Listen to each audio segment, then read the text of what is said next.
spot. And to all the volunteers, the activists, the union organizers, the hard hats I see in the audience tonight, thank you for coming out for one last rally before Election Day tomorrow. And personally, I am so happy to be finishing this campaign with my husband and my daughter by my side. We've been traveling across the country separately, trying to cover as much ground as possible and talk to as many voters as we can. But I'm really glad that we're all together tonight in Philadelphia with you. And how great was it to have Jon Bon Jovi and Bruce Springsteen with us? But in addition to all of that, what is so special for me is that we have our amazing President and First Lady with us, because for now nearly 8 years, they have served our nation with grace, strength, brilliance, and a whole lot of cool. And they have showed us again and again, as Michelle said right here in Philadelphia back at our convention, when others go low, we go high. I'm down, trickle. I'm pretty sure, as they said tonight, that the best way to thank them is to do something really important tomorrow, to vote. Every single one of you and every person you know. Because as the President just pointed out, there is a clear choice in this election. A choice between division or unity. Between an economy that works for everyone or only those at the top. Between strong, steady leadership or a loose cannon who could put everything at risk. So make no mistakes, our core values are being tested in this election. We know enough about my opponent. We know who he is. The real question for us is what kind of country we want to be and what kind of future we want to build for our children. I'm proud that I had the chance to serve in President Obama's cabinet. And I'm proud that I could watch the extraordinary service of our First Lady. And one thing I know is that, like them, I love America, and I know you do too. We love this country. We love what it stands for, not that we are blind to its flaws, its problems, its challenges, but I believe with all my heart that America's best days are still ahead of us if we reach for them together. We choose to believe in a hopeful, inclusive, big-hearted America. An America where everyone has a place, everyone's included, everyone has a chance to live up to their own God-given potential.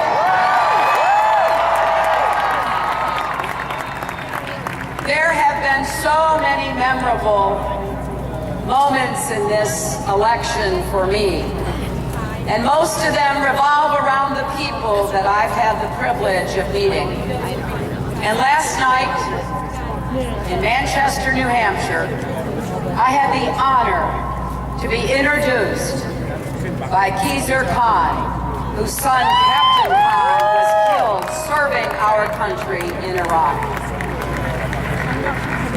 just as he did here at our convention, Mr. Khan again reminded us of the responsibility we all share to protect and defend our Constitution.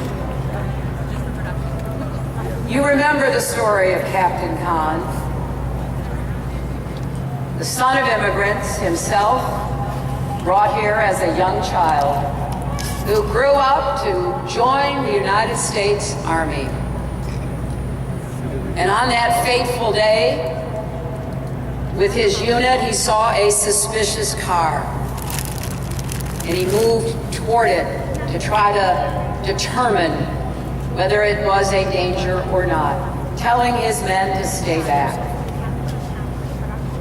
The car was rigged, the bomb went off, and he died protecting his men. He was awarded the Bronze Star and the Purple Heart. And what Mr. Khan said last night is something I want us all to remember.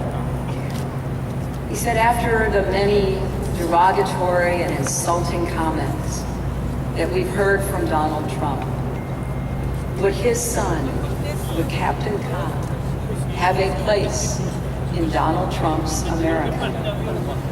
That's an important question for all of us, because we don't want to shrink the vision of this great country.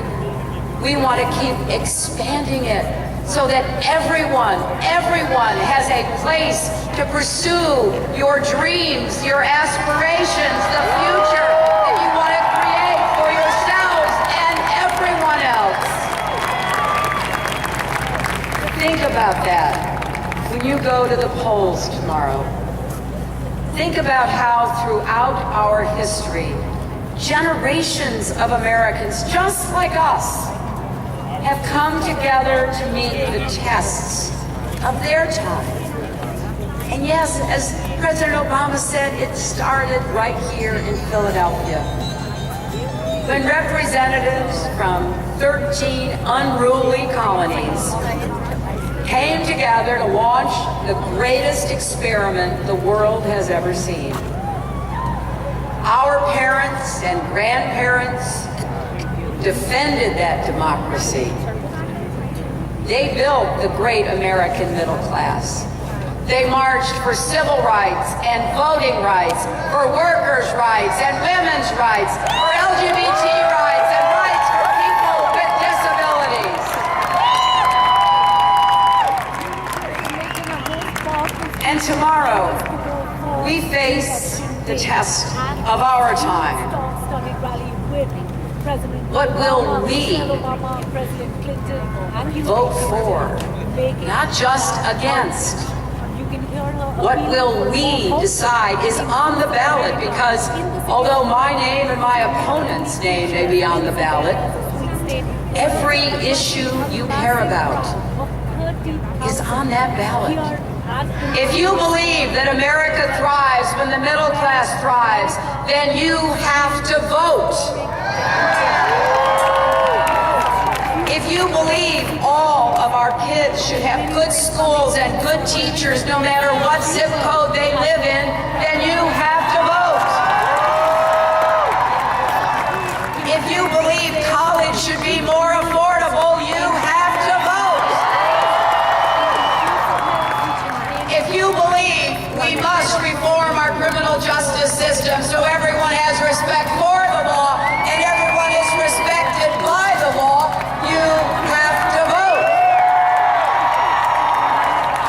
If you believe we need to protect our kids and pass common sense gun safety reform,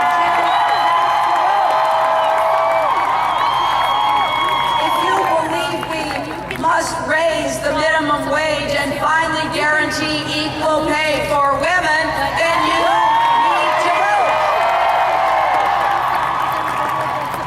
Now, you know, every time I say that last part about equal pay for women, my opponent accuses me of playing the woman's card.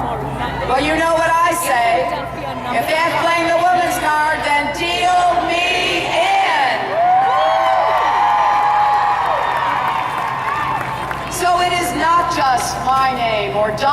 Trump's name on the ballot tomorrow.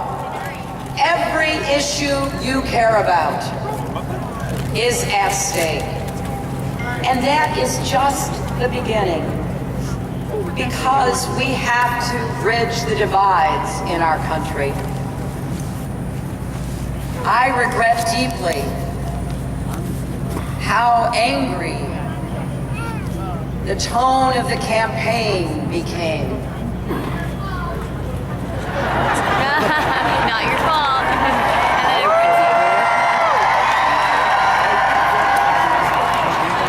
And by the way, did any of you see those debates? Well, I stood next to Donald Trump for 4.5 hours, proving conclusively I have the stamina to be president and command.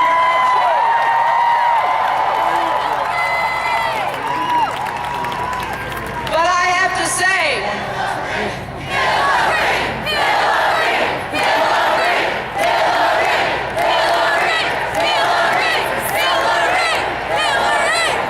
I have to say that there were so many really troubling things that my opponent has said. But probably the most horrifying was at the end of the last debate. After he has insulted everyone, more than half the population, by the way, immigrants, African Americans, Latinos, POWs, Muslims, women, he then launches an attack on our democracy, refusing to say whether or not he would accept the outcome of the election. Well, let's show tomorrow there will be no question about the outcome of this election.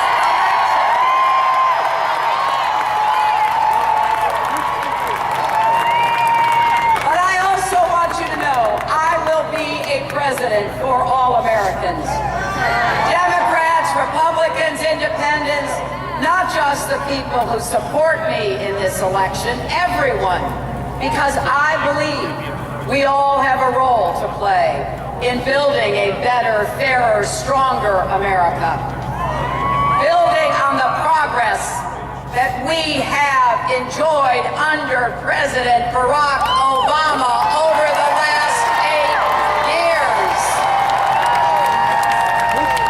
I am not going to let anybody rip away the progress we've made and turn the clock back, sending us back in time, where people are free to question the foundation of our country. What our founders here did, they did not agree on everything, in case you haven't remembered. There were lots of contentious arguments, but they saw a higher purpose, and they came together. That's what I want us to do. And we can take the first step tomorrow. Please make a plan to vote. Pennsylvania, it all happens tomorrow.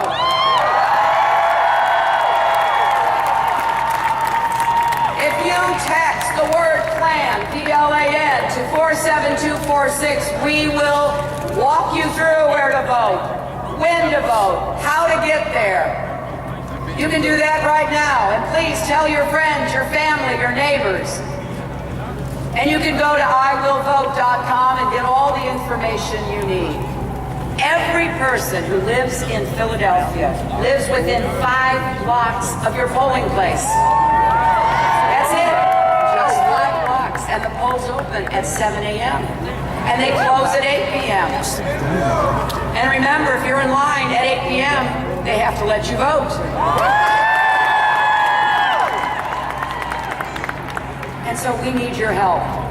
In these last hours, we need your help knocking on doors and making phone calls, helping to turn people out, maybe helping people who need assistance to get to the polls. You can still volunteer by going to HillaryClinton.com. Because none of us want to wake up on Wednesday morning and wish we had done more. Years from today, when your kids and grandkids ask what you did in 2016, when everything was on the line.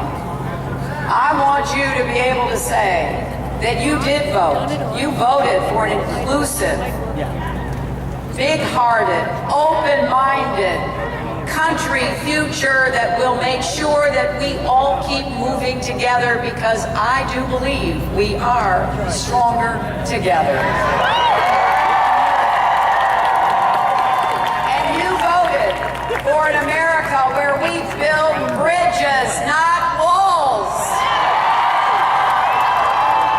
And maybe most importantly, you voted in great numbers to demonstrate conclusively, once and for all, that yes, love trumps hate.